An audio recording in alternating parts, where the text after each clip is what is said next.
hello, and welcome to another edition of Health Solutions with Shawn and Janet Needham, where Team Needham discusses everything healthcare. I am your host, along with my wonderful wife, Janet, and we are streaming live from the Moses Lake Professional Pharmacy Podcast Studio. And we are super excited to have another fellow functional medicine, freedom-loving pharmacist on our podcast, Dr. Fadwa Gillanders, and she is going to introduce herself and tell us her story. So, Dr. Fadwa, welcome to our show.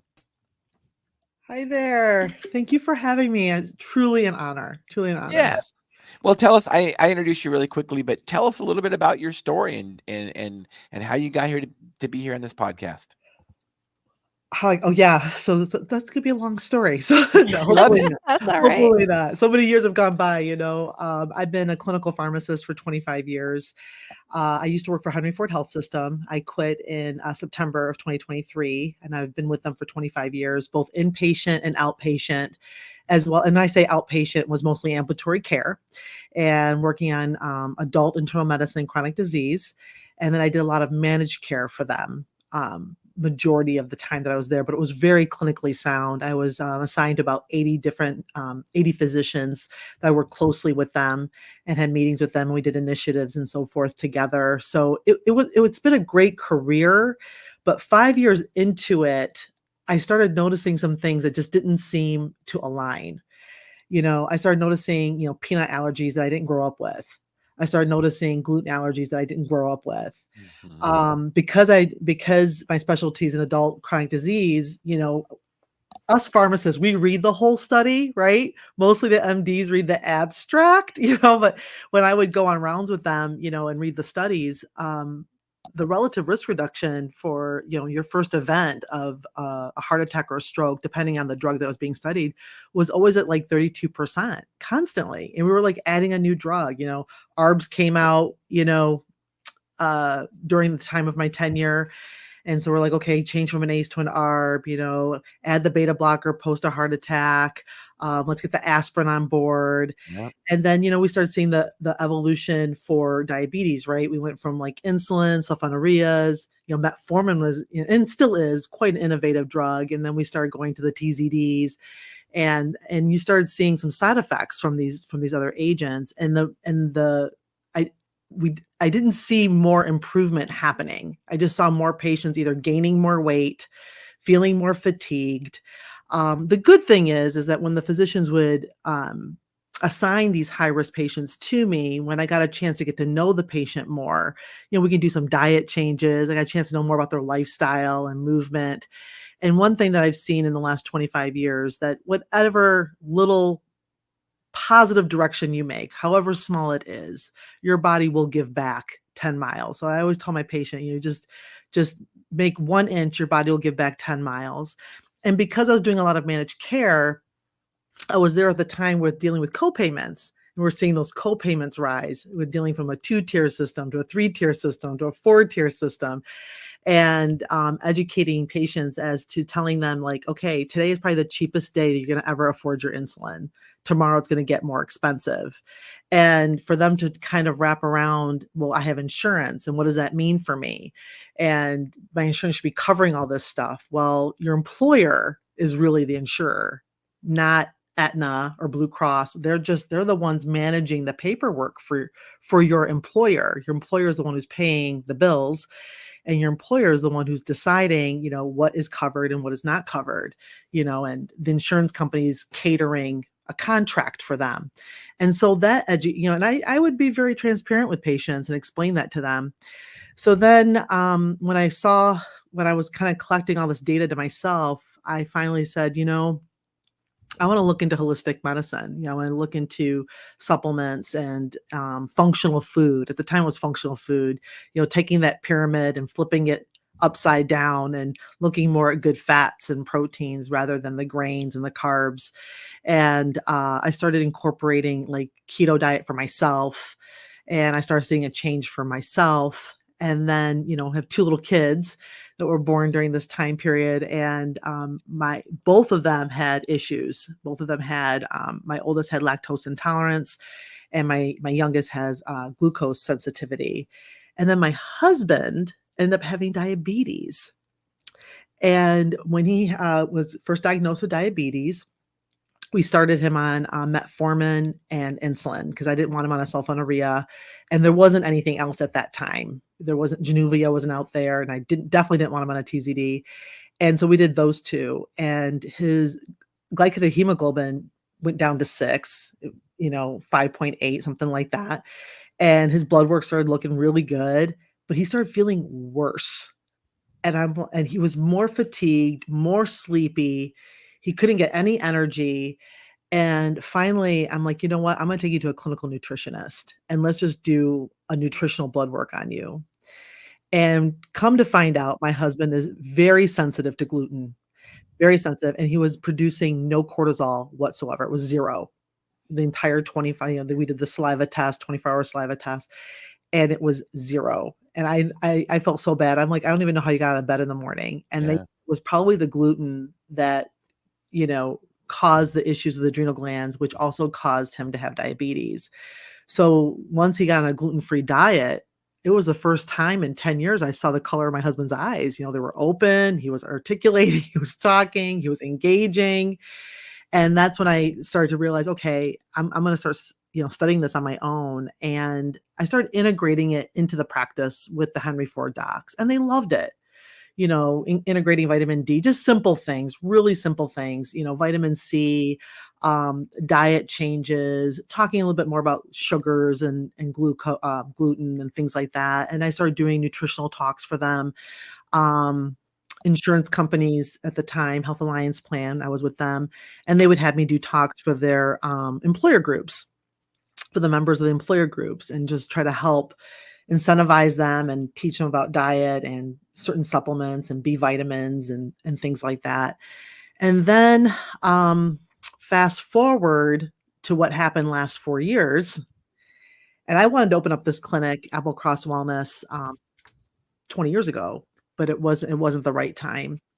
My husband's an engineer, and there was bankruptcy that was happening here in Michigan. And, we weren't sure if he was going to have a job. So I stayed working. Anyways, 4 years ago, when everything hit the fan the way that it did, I started learning even more about biochemistry that I didn't really appreciate prior to that. And what I mean by biochemistry, I mean beyond what us pharmacists know in general of absorption, metabolism, and elimination, right? So that's our 3 main pathways. Can the drug be absorbed? Where is it metabolized in the P450, liver?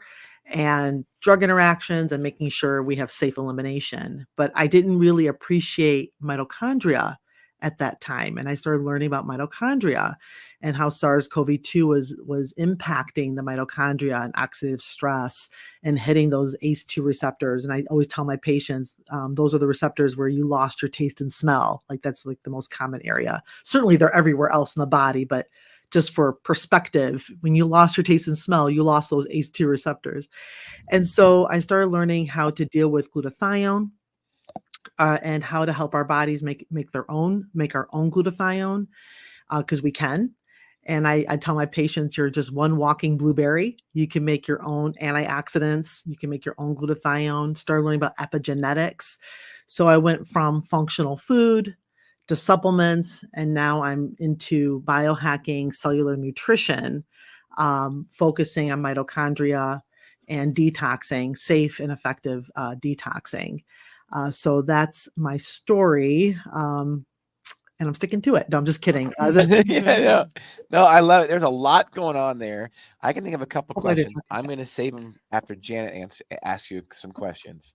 Well, to a lot of our listeners, this is probably a lot of terminology. So I'm going to bring it. Yeah. No, it's okay. No, it's fine. It's great. So we're teaching, and it's a great moment. So from a personal standpoint, with your husband, where are you now? Are you detoxing? Is he on insulin? Just kind of tell me where he is with his health, as well as your family, because I think that story impacts people more to see, how we've changed their outcomes.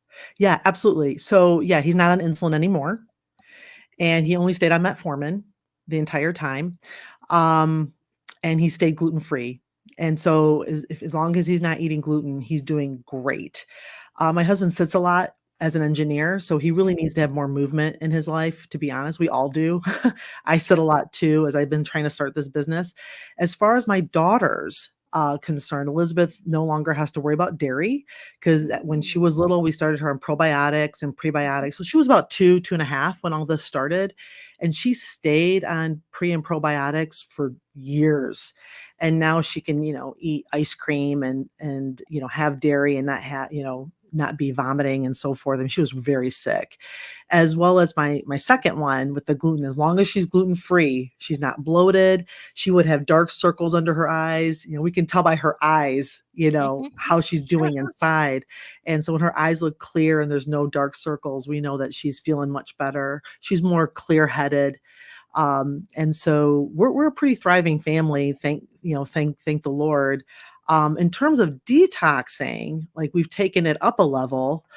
We use a bottle, a particular brand that safely detoxes metals and glyphosates and pesticides and parasites and so forth. And I sent that away with my girls to school, because they're eating junk at the cafeteria. I mean, how do you how do you feed 15,000 students or what have you? It's GMO and and chemicals. So my girls are on this product called Clean Slate, and they also take nootropics to help them stay focused, stay calm, deal with oxidative stress, while they're in school. I take them for myself for the same reason, and so does my husband. So our routine is more cellular nutrition, giving our cells the food that it needs in order for it to have appropriate cell talk inside our bodies, right? Our cells like to talk to each other. As pharmacists, we were trained in terms of like a cell glove response, right? Like the drug looks like this, the receptor looks like this, we fit it together, and we activate something, either lower blood pressure or lower blood sugar. But technically, the body doesn't really like to speak in this way.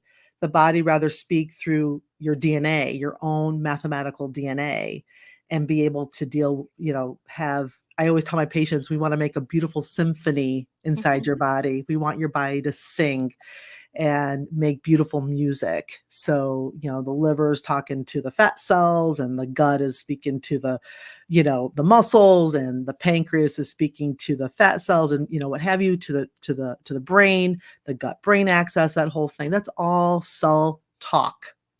And that's where I try to focus my attention now, holistically. I love your story, and so much going on. Go way back to when you talked about peanut allergies. I like to, maybe use the analogy like you did with your daughter being lactose intolerant. And if you think about this, years ago, decades ago, 50 years ago, there were not that many people with peanut allergies. Remember when we were growing up, Fadwa, in an elementary school of 1,000 people, there'd be one person that might have peanut allergies. And now I don't know the numbers, but it's a high percentage. And I think it tells you part about our food supply, for one, and our immune systems. It's just like dairy. Let's face it. Generations and generations ago, centuries and centuries ago, almost every culture, ate dairy. So there is no reason we should have lactose problems in our body. And the only reason it is because we're not exposed to the right things at younger ages. And I think in some ways, when we tell parents, oh, don't feed your kids dairy for at least 1 year, or, stay away from peanuts. Well, if you tell people that, then of course they're not going to be able to tolerate it. What is your comment on that? No, I agree. I want to answer it in two ways. Back in the day, that is an appropriate response. If you don't expose early on and allow for appropriate microbiome production, right, in the intestinal tract, which is why we promote breastfeeding, right? We want that colostrum, we want appropriate breastfeeding and so forth. But today's food, even if you were to start with milk, you better go see a farmer, before you go and buy it in the grocery store, right? It's filled with sugar and it's pasteurized. So I don't even know if they can tolerate it, even if you wanted to try to expose them to that. And then peanuts have a lot of mold on them. And so I think that's where we're getting a lot of those allergies, is really from the mold component of that. So now it's almost, grow your own food, be able to see a farmer if you can and know how they're growing their food. And I agree with you. I think if you start young with good nutrient food, it hasn't been sprayed upon or what have you, they should be able to tolerate it. Raw milk. Yeah, raw milk. Yes. Janet grew up on it. Oh, man. Well, we also have the component, we use antibiotics like crazy. And so if you've wiped out the gut, it's already setting us up for a problem. And then we have the food sources on top of it. So there's multiple things happening at the same time. Yeah. As a matter of fact, one of my jobs as a managed care pharmacist, when I would present to my physicians, was always about antibiotic resistance. And I was constantly telling them, if your patient's coming in with a runny nose, I mean, not that I'm an MD and I'm not in that office, I'm not trying to say like I'm diagnosing your patient, but majority of the time the data is evident, it's viral. And so by giving them an antibiotic, you're not behooving that, you're not benefiting anything. And at the same time, you're killing off their microbiome. And now we have glyphosate, and glyphosate is in our water, and glyphosate is a huge chelator, huge microbiome killer. And we have bacteria that's trying to fight for us. And so when you get rid of it, you're kind of left exposed with sickness and disease. Absolutely. And resistance. Absolutely.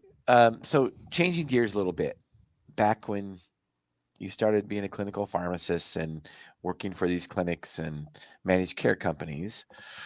So I want to educate our listeners and viewers about how that is driven. And I guess what I'm saying is, how are doctors and pharmacists that work under doctors incentivized by insurance companies to make sure drug therapy is appropriate? Can you comment on that? Do you know where I'm going with that?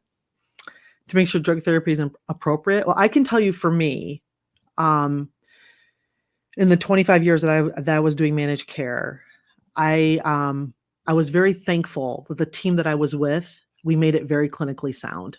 We made sure we taught our physicians why we're antibiotics, for example, is a big spender. You spend a lot of money, thousands of dollars on antibiotics. And so to educate them when to use them and when not to use them, not because of the money situation, but because there's antibiotic resistant situation. So every time, or proton pump inhibitors and examples like Prilosec, Protonix. Yeah.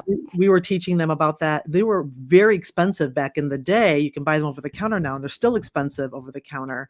But the point is not so much about the money as number one, but safety and efficacy as number one. And then you look at the dollars as number 3 or 4. And my docs had a hard time connecting those dots. They just kept saying, well, you're just the drug police. You're hired to, make things cheap. I'm like, no, I'm trying to tell you that if you keep your patient on Protonix or Nexium or Prilosec or any of these drugs, you're reducing their pH level of their gut. They're not going to be able to digest food very well. You're pulling calcium from their bones. It's interacting with their blood thinners. Long-term use of these drugs does not behoove them. And so it's not about the money. So I kept making it very clinically sound for those 20 years. And I actually was trying to save their job, really. And when I say saving their job, I started to really learn about socialized medicine when the Patient Affordable Care Act came into play. And when we started Medicare Part D came into play. And when you allow the government to provide you a service like medical coverage, same thing like the employer, they're going to tell you what you can and cannot have. So I really took that to heart. So I shifted gears. So even though my docs would give me their high-risk patients, and it was an honor and a privilege to work on those patients, I focused all in on physicians. And I wanted to teach them what socialized medicine is about, what they're being forced to do, what measured outcomes they're being forced to ensure that they meet, like bone density exams or certain screening exams, or making sure a diabetic was on a particular drug or what have you, and how to help them look at their insurance formulary, how to help them get off some of these meds so they're not dealing with paperwork all the time, denials and appeals and so forth. Because in the end, we're all sharing that pot of money. And we have to learn. I hope I'm explaining this appropriately for your audience, but insurance does nothing but control your choices. Mm-hmm. And patients get frustrated with that because they think I have insurance. Yeah. It should cover. And it's like, no, you paid into a pot with everybody else, and you're all responsible for everybody else. I have coverage for prostate exams that I'll never use, right? And men have coverage for gynecological exams that they'll never use. Right? Yeah. We're all sharing in this pot. And so I really took the time to try to educate my physicians to take a look at, when you're ready to prescribe something, think twice about it. Is it necessary? What are the outcomes that I'm looking for? Can my patient afford it? Is the risk worth the benefit, type of thing? And if you don't know the answer, come get me, because I was just down the hall. And so I tried my best to sound the alarm of appropriate clinical sound treatment, integrative medicine with some of the supplements that I was helping them with, but at the same time, really thinking about the budget and really paying attention that you're going to be, the noose on your neck is going to get tighter and tighter if you don't learn how to manage your practice. Yeah, we're talking about managed care. We're talking about socialized medicine. We're talking about insurance and employers dictating people's health care. And you're talking right up our alley. You may know that I wrote a book called Sickened: How the Government Ruined Healthcare and How to Fix It. And you'll get a copy being a guest on our show. And here's the reality, and this is why I'm glad this got brought up, is that, there is no employer, there is no government plan, there is no healthcare plan that is going to care about your health like you would. So the ultimate fix to this whole problem is that patients need to be educated and empowered to take charge of their own health. Right. 100%. 100. I used to tell my patients, it's cheaper to eat the carrot. Back in the day, it's so much cheaper to eat the carrot. And I had a patient one time. She was on a government program for her medications. She was on 15 meds. Many of them were really cheap. One of them only cost $1. And she was only 30 years old, and she was dealing with fibromyalgia and depression. This was about 15 years ago. And I was helping her, go through her meds. And I said, so you can't even afford $1? And it wasn't judgment. I wanted to know where she was at mentally and what was going on. And she said, no, I can't even afford $1. I said, well, I'll tell you what, I'm going to help you get these meds, and I'm going to teach you how to use them.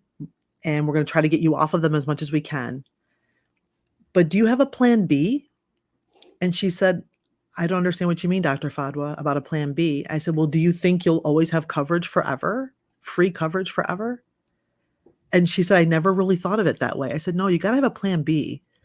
You have to realize that this is just a bridge. This is just temporary. You're getting some temporary assistance right now. What are you going to do for yourself so you're not shackled and having to be desperate, hoping another program might cover you or you might get approved for? She called me 2 days later, and she said, that conversation changed my life. She goes, I had no idea what I got myself stuck into. And I never followed up with her after those 2 days, but I pray that she's, a thriving, 40-year-old right now, and not on those 12 medications that she was on at the time, although she was getting them for free.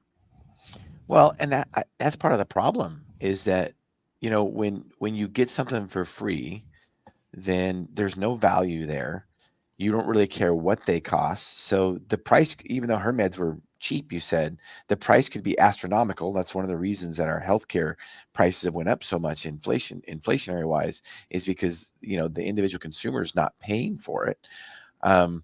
and then you don't think about the consequences. But really, like you said, it's very, when you educate them, I'm taking this directly from Shawn Baker, author of The Carnivore Diet. Oh, yeah. We interviewed him a couple weeks ago. It's our second interview with him. When you educate people about, being on a drug to treat some disease that is lifestyle caused, i.e. diabetes is a great one, it's very disempowering. I mean, think about that from a patient standpoint. I am going to be a sucker to this drug the rest of my life. I've got to find a system, either me personally, usually not, or some other system for me to pay for this, or I got to figure out a way to get off the drug. So if you are stuck taking that drug the rest of your life, it's very disempowering. If you want to empower somebody, teach them how they can reverse their diabetes. Teach them how they can reverse their reflux and get off those drugs. That is how you empower people. 100%. That's why I said, so when my patients feel overwhelmed and they realize like, I'm not going to be able to sustain this, like inhalers, for example, for asthma are very expensive, even with the copay. And so are the diabetic agents. So I take them from overwhelmed to where are you at? Where are you at right now? What can you handle? What can you do? What little things can you change? For example, I had a patient that drank 12 cans of Diet Coke a day. Like he legit drank 12 cans of Diet Coke a day. I said, well, can we make it 11? Yeah, right. And he's like, yeah, I can probably make it 11. Right. I'm like, because believe it or not, that one less can of Coke gave your body a little, a reprieve. It had one less can that has to deal with metabolizing and figuring out what to do with it. So I would take patients from where they're at and encourage them. Again, you give yourself 1 inch, your body will give you back 10 miles. You don't have to solve this all overnight. And before you know it, a year from now, 2 years from now, you'll be a totally different person, and without having to feel the angst and the stress of, I got to do this today, and already set yourself up for failure. And so I work really hard at taking away the overwhelm, encouragement, and hope, because you know what? We are truly fearfully, wonderfully made beings. Absolutely. We are, and we're quite resilient. And so when they start to hear that and feel more motivated about that, and then start seeing their bodies change, it's very exciting. Well, and considering that most of these chronic disease drugs have been really made in the last 30 or 40 years, to think that our body needs those to survive is ludicrous. Right. I mean, if we eat the appropriate food, we sleep appropriately, and we get the appropriate movement in our body, we basically give our body the right input, we can thrive without any drug therapy. Right. And also taking away the worry of them paying cash. Like you guys are a cash-based pharmacy, which is fantastic. And then, paying cash for their supplements. They don't realize they're actually saving much more money this way than their copays, especially these days. I mean, it really is a wash. Yeah. I mean, in terms of dollar to dollar, but they're even further ahead by getting a return on their health investment by going through, individualized compounding, or, going through biohacking, cellular nutrition, or whatever their needs are.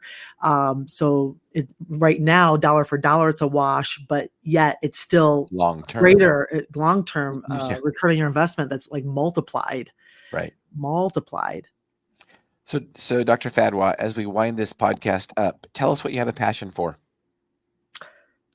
I have a passion for this generation and the one coming up, for family lineages.